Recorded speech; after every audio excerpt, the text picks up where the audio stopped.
This is the Roots and All podcast, and I'm your host, Sarah Wilson. Join me as I talk about all aspects of gardening with some of the top horticulturists from around the world. In this episode, I have a captivating conversation with writer and artist James Roberts. We explore the profound themes of his book, Two Lights, delving into the beauty and tragedy of the natural world. James shares his journey from city life to the rural landscapes of the Welsh borders, where he finds inspiration in the twilight hours and the delicate balance of nature. We also discuss the intersection of science and creativity, the importance of attention, and the emotional resonance of beauty. I live in a place called Kington on the Welsh borders. I'm a writer and an artist. I've lived here for 20 odd years now. The book was written about this area. The borderland is kind of where Herefordshire, the sort of rolling hills of England, meet the uplands of Wales. So just about a mile away from here is Hargus Ridge, which is a sort of 1,200, 1,300 foot high sheep common. It's full of ground nesting birds and has incredible sweeping views across to the Black Mountains and the Brecon Beacons and into Wales. And when I wrote the book, I did live 10 miles from here in a place called Clyro, which you can see from Kington. So this whole area has been sort of my home for 2 decades. Before that, I was in London and then Stoke-on-Trent. I was originally born in. So yeah, the last 20 years have been my experience of rural life. I've always lived in cities before then. So you mentioned the book, so tell me about that to start with. But also, actually, this brings me on to my question, and that was going to be, why is it called Two Lights? You know, what inspired that? And I'm guessing maybe it was the landscape? Two lights, so twilight, the word twilight, twi means two. So two lights is the light of day and the light of night. So you've got two different types of ambient light there. It's got its own quality. I used to walk a lot. Well, I still walk a lot, but when I lived in Clyro, I walked on a particular hill, which was above the village, which is a big common. I always used to walk there, either dawn and dusk, before or after work, basically. So it was always at that time of two lights. And at that time of day, there are different species starting to emerge. So you'll often see owls and foxes and various things, and in the summer you'll see bats. So it's a change. It's a change in atmosphere. So two lights was that sort of idea of twilight became a metaphor for the whole book. The book is about the particular uplands and about loss as well. There's a little bit about loss in there, which is to do with species loss, which has been experienced all over the world. But also that sort of quietening that happens, and your senses come alive at that particular time of day. And it's a time of wonder. You kind of wake up a little bit more than you do in the middle of the day. So it's a kind of heightening of your senses, but also there's a quietening at the same time. So the whole book follows that thread. So I've got a lot of people listening, I imagine, a very short attention span nowadays, and it's probably to do with phones and various other bits and pieces. But with this book, it swept me up right from the off, and it's because of the way you wrote the opening, and it's the most amazing opening, and it seems to just encompass all the beauty and all the tragedy of the universe in this short kind of imagined narrative. What inspired you to start the book like that? The first chapter, or the first part of the first chapter, follows a journey of the light, of the dawn, from the Bering Strait right across Eurasia to my doorstep, basically. It was an imaginative journey which I wrote initially as an essay, which was published by Little Toller Books. And they have an online magazine called The Clearing. So the whole thing began as that little essay. And then the essay started to turn into different things. I tend to work usually with a poem, actually, and then things begin to grow out of that. So out of that little essay I started writing, because it ended in Clyro at dawn. I sort of then started looking at dawn in Cairo and around me. And that whole method of looking right across the globe from this tiny little village on the border of Wales became the sort of method for the whole thing, because the book shifts between microcosm and macrocosm all the way through. There's a chapter that comes after that first chapter, which is about swans. And there was a swan that was living on a pool, on an upland pool just above where I lived. And I was following it from when it was born. The swans nested up there for the first time in about 40 or 50 years, and the whole village was going up there to keep an eye on them. And this one particular swan didn't migrate down into the valley in the winter. The chapter started off about that. I was going to see it pretty much daily at dusk. And as dusk fell, you would also, on clear nights, you would get sightings of the stars above me.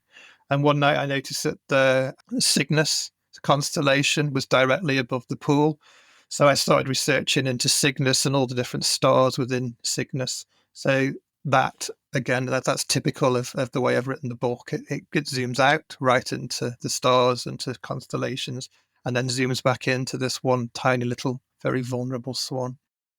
That's a reason why I managed to read your book in 2 sittings, which again is very, right. very rare for me nowadays. I'm very rarely absorbed like that. But I do think it was that shifting from snapshot to snapshot. And I think it was like it was broken down into small, very intriguing chunks. And is that how you normally write, or was it just the result of how the kind of thread of this book unravelled? Well, you mentioned attention. I've also got an attention issue. Well, I've always had it. I don't think it's anything to do with fame. I'm always somebody who's been a bit of a dreamer. And I've never, I was always told off in class at school for my attention wandering out to the windows, etc. I always work short. So Two Lights is my only full-length book. Usually I'll write quite short essays. So the way for me to build a book out of things was to do it in pieces rather than having a narrative, an A to B. It was going to always be like little constellations of writing that followed that theme. So whenever I look at a topic, I start to look into, a lot of the time I'll look into science. So I'll start with with an image, effectively, like a swan on a pool, or an image of a bird on the Bering Strait, and then I'll build out from that. So I'll do a lot of Google Scholar research, look into different scientific papers, and also look into different cultures and how they view different things. And I tend to piece it together. So it's giving you different viewpoints all the time. I'm an artist most of my time, so the visual side of things is very important to me as well. So I'm trying to conjure images all the time. Yeah, you totally get that actually from the book. So although there isn't a sort of progressive narrative as such, there are themes, I think, and you've chosen birds definitely as a theme that underlines the book. Was that deliberate, or is that just come from a personal interest in birds?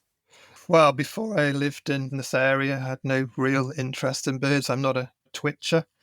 I don't go out looking for different species, but it's an artist's love of birds. I mean, I paint birds all the time, and it's the transitions that I love, the way they fly. You can't really see them that well. They're always distant. They're always flying away from you as you approach them. So I find that really intriguing. It's a similar thing to this theme of dawn and dusk. It's it's a half awareness. So the bird that particularly features in the book is the curlew. The curlew in Wales is bordering on extinction. I didn't know that when I first moved to the area. And one of the first times I walked on the particular hill called the Beggins, just above Cairo, it was a very foggy day.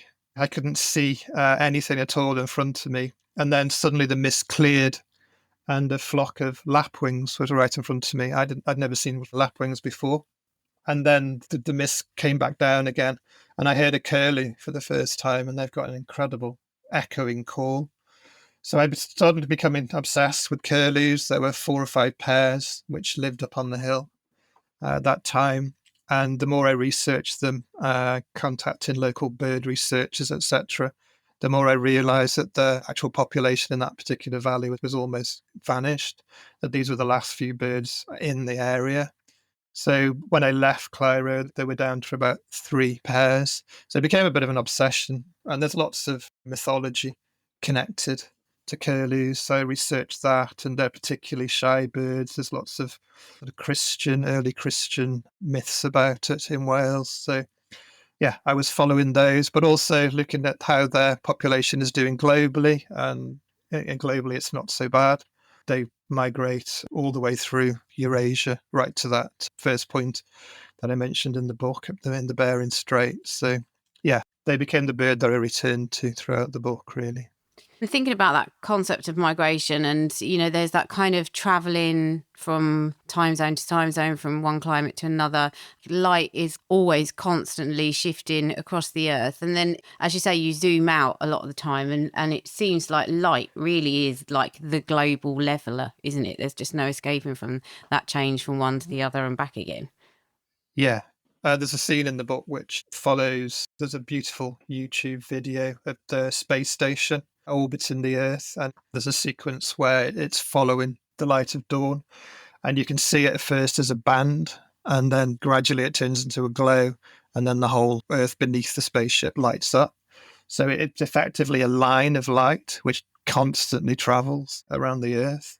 And then also on every planet. I think at some points in the book I mentioned that dawn and dusk, I can't remember the actual facts, but in various different planets, they can last hundreds of years, those transitions, depending on the spin of the particular planet and the position of the sun. So you imagine this light constantly traveling from the sun across multiple planets and multiple suns. And it's a constant weave all the time. It is to do with time, isn't it, as well? It's Mm-hmm. like, it's been going on for a long time. It's quite humbling to take that step back and think, okay, well, we're here for this little snapshot on Earth, on all the things that we do are important to us daily. But in the grand scheme of things, it's lovely to take that step back and just think about the Earth and its existence, I guess, for millennia. Yeah, as I said, on some planets, to put it into perspective, some dawns and dusks last our whole lifetimes. So you could, if you were on those particular planets, you'd be living through a dawn and a dusk for the whole of your life. So that completely changes our idea of time. Totally. There was a bit in the book actually which I wanted to ask you about, because I actually have exactly the same thing, and that I think is that there's a bit where you sort of get more emotional about beauty than you do about sadness, and I thought that was a really interesting thing to unpack. Yeah, well, I'm a bit of a softie. So I tend to, well, sadness, there is some sadness in the book. My dad died while I was writing it, etc. My wife got very ill. So there was a lot of sadness going on, but I've always been quite emotional with all. Sometimes I literally, a few weeks ago, the solstice, I got up at 4 o'clock in the morning, walked up onto Hargus Ridge and watched the sun come up on a particularly beautiful, clear day. And as it's coming up, it's a source of total wonder, but it also, it always makes me choke up. So, yeah, I get a little bit tearful at these times. And also if I see particular birds or butterflies or, various things, they're sort of, I guess I look at things so intensely because of my work that it kind of cuts through more easily for someone like me. I used to work in tech, and it didn't touch me as much then because I was kind of switched off to it. So the more you look, the more it cuts through, and the more it moves you, and the more you want to do about it. So I think attention's really, really important for everybody. Actually, I think you've touched on what I sort of felt, which was that maybe when you do notice these moments, perhaps they're more rare, perhaps you have a sense of you are only here to witness so many of those moments. And perhaps, like you say, there's a potential to lose some of them. And that's probably all wrapped up in it, I guess. Yeah, that's it. There's a sadness, but there's a joy, and the two things are wrapped up together. And the other thing that you mentioned, which I, again, had never heard of, and I did want to pick up on it because I think people would be fascinated. What are sky rivers? Oh, a sky river is effectively the way water moves above very forested areas. So the leaves emit water vapor. So if you imagine a very forested area and all those trees emitting water into the sky, these water vapors can effectively hold much, much more than the Congo, for instance. And that can travel really across oceans. So some of the water vapor that would be in the boreal forests of Canada or Russia will be traveling over England constantly. That happens all over the globe. All the rainforests are emitting these sky rivers. Amazing. Do we have maps for them? Is that a daft question? Yeah, no, it isn't. And I do think there are. There are. If you look online, I can't remember the name of the website, but there is a website which shows you how far they spread, because it changes per season. How far the Canadian forests, the water from the Canadian forest spreads, obviously depends on drought and, if there's a wet season or whatever in particular places. So, and also winds. So it's constantly shifting, and every year the patterns are slightly different. A question that I quite often ask people that come on the podcast, and I don't know whether it's just coincidence or whether I'm particularly drawn to the works of people like this, but there's this scientific element of you, which has clearly got this real love and wonder for things that have, scientific discoveries and stuff that we maybe don't even know how it works, but we know that it's there. And then you've got the poet and the artist, and sort of traditionally I would say maybe they're not so linked, or maybe not so much in modern day, perhaps historically. How do you reconcile those two parts of you, or do you think they just naturally marry together quite well? I think it's really important that the two things are married together. I think that sense of wonder can come from science, but also a disconnection can come through science. If we're scientistic about things rather than scientific, we start to want facts for everything, and we want to see beginnings and endings. And I do think there's just so much more to our experiences and our attention to that. I don't like using the word spiritual, but we are deeply spiritual beings, and we have been for the whole of our history. And I do think that we kind of need to connect those two things together, particularly where we are with what's going on at the moment, the sort of polycrisis with nature and climate. We shouldn't be dismissing any science at all. We should be adhering to it. But at the same time, we need that sense of wonder, which comes from a kind of creative sense, which I think we've all got. I don't think we have to be poets or artists or designers or anything. You don't have to have a creative profession for that. I just think we all naturally are creative. Well, that led me nicely on to another question, which was, your book is very profound and it does make you think about everything, really, your place in the world and the world itself. But are humans at their dusk? Oh, I don't want to predict things like that. No, I don't think so. No, I think it's Gary Snyder is a very well-known poet and writer in America, said he's got a lot of hope for 200 years' time. I think we're going through a crisis. There's no doubt about that. But I think, there are so many life ways that we kind of ignore that people have been able to live hand in hand with nature in a very balanced way for most of our history. And I do think we can relearn it. And I don't think we've got any choice in the matter. So. Yes, very true. We're just going to have to get on with it. So what's next for you in terms of work? Have you got the two lights out of your system, or is there more to be discovered? Well, at the moment, I'm concentrating on writing short essays. So I've got a Substack, which is called Into the Deep Woods, which every week I write a new essay. And also I put my paintings on there and illustrations and videos and various other things, which is all linked to Two Lights. It's not about dawn and dusk anymore. It pans in and out of different places. But it's very much the same theme. It's about connecting to nature. It's about attention. It's about creativity. So yeah, it's a weekly thing that I do, and I'm still writing. I'm putting little pieces together that might become a book of essays, and I paint. So I've got lots of exhibitions on at the moment. So I'm very in awe of you for being able to produce a piece of content on a weekly basis. Are there ever any weeks when you don't feel that inspired? yeah, strangely enough, this week I almost haven't written a piece the first time actually. But I did manage to get something going. I don't plan them. I don't plan what I'm writing. It has to come from something I've seen over the week. And I've just been running around a lot this week, and I haven't really seen as much as I would normally. But then yesterday, coming home from Wiltshire, I was delivering a painting, and there was a huge thunderstorm as I crossed the bridge into Wales. So that became the source of the story. And I'm delighted to say that there will be another one published tomorrow, and storms may be part of it.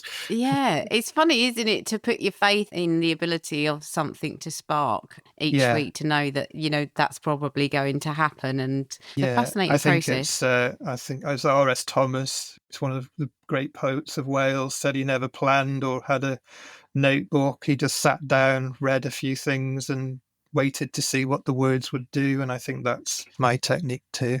You just have to give it some space. If you give it the space, it comes always.